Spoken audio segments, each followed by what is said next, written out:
Okay guys, we're back again. This is day 3, which is day 3 of the video, which probably means it's realistically, this is probably day 5 in the process. So we've got everything in the ground, everything's already been inspected. The city's come out and gave us a green tag, which is on the window in front, and we're ready to roll, show you a finished product so we can get this thing filled in and get moving. Come on, let's take a look. Over here you'll notice where we've got the new sewer system tied into the existing city sewer service. All right, now we've got a single sanitary coming in. We're probably going to end up cutting that out and putting in a double, but for now we wanted to get past our inspection process. So as you can see, everything's tied in new. We actually ran everything with Schedule 40 4-inch main drains. We're going to get all this, we're fixing to get all this stuff covered back up now. This should be a familiar sight at this point. This is not our first time here. But as you can tell now, all the plastic has been laid, all the drains are in line. Why don't we kind of start moseying this way, and we'll come on through the kitchen. I don't know that I like that word mosey. We may have to redo that. So as you can tell, the kitchen's been completely redone. You'll notice throughout the video, once we get to this point, that there's suspension straps, excuse me guys, in place that actually hold the plumbing off the slab. So now what happens is the plumbing is completely suspended by the slab. It kind of can move in one if it needed to. It's no longer just laying on the ground in a pile of dirt. It will have dirt all around it, but it is suspended from the ceiling, from the underside of the foundation. That gives us that's how we create our fall, to allow the plumbing all the sewers to drain downhill.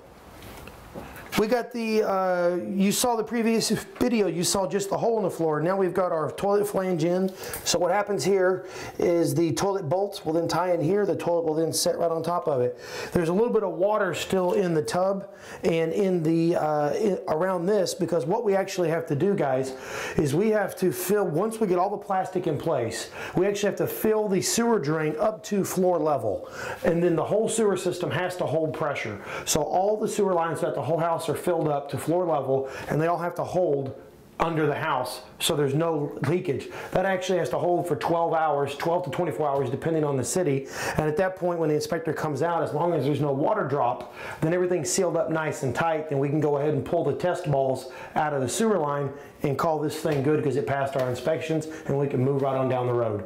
This is, again, we're back in bedroom number 1, and you can see where the sewer line now exits the building. It's tied in. Again, you'll see it's a number 4-inch PVC, which is the big stuff, which makes it real easy to have everything drained properly.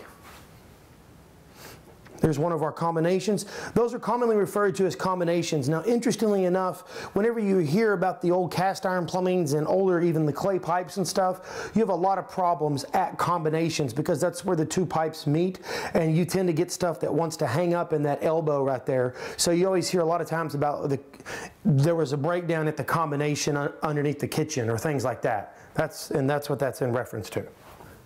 Okay, again, this should be a pretty familiar sight. This is, we're in the master bedroom right now.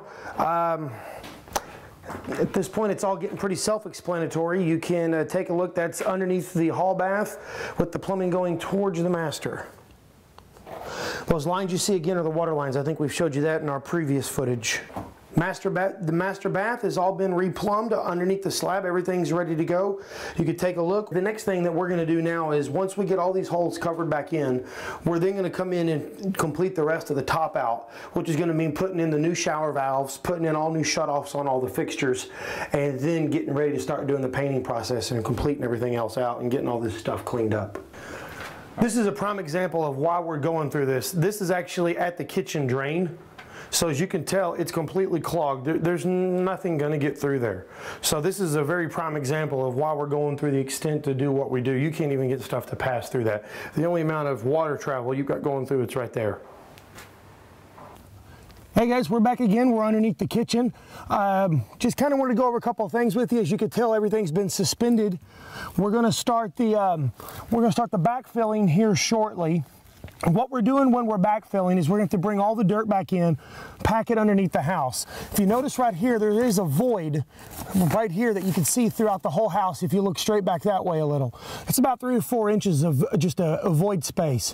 What we're going to be doing there is once we get this dirt all packed in the house nice and tight, we're then going to be bringing in a grout pumping machine. And that is we call it grout or mud, but it's really a mixture of like Portland concrete, sand, and a little bit of water. And we'll actually be coring 3-inch diameter holes periodically throughout the house and filling the rest of the voids up.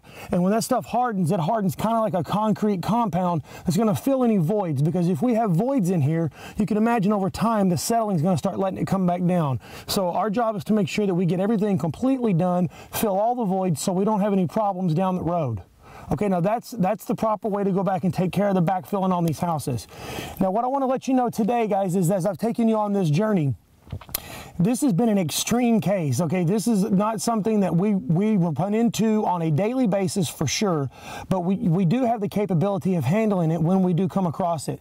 I wanted you to see this just so because if I can make you feel comfortable with something like this, then when we do run into the day-to-day stuff, which is truly probably 1 or 2 holes at a combination like we spoke about earlier, then you understand what you're getting into, you know what the combination looks like, and you kind of understand how we're gonna go about fixing it. And when we go through the concrete to make the repair, you understand what we're doing. But you also understand that these little guys right here can cause a lot of trouble, which is a large part of the problem here. If we hadn't have repaired this and redone the whole thing, we would have had the roots coming back into the sewer system, which would have done absolutely voided the warranty, because the sewer would have failed, caused the roots to get back into the line, that would have caused it to leak water, and then the foundation would have settled again. So we're going through these extreme measures to make sure that the original investment of the foundation is covered all the way around and all of our bases are covered. So next time you hear somebody talk about underground plumbing, slab repair, and penetration, you should know exactly what they're talking about. Thanks guys for spending your time with us.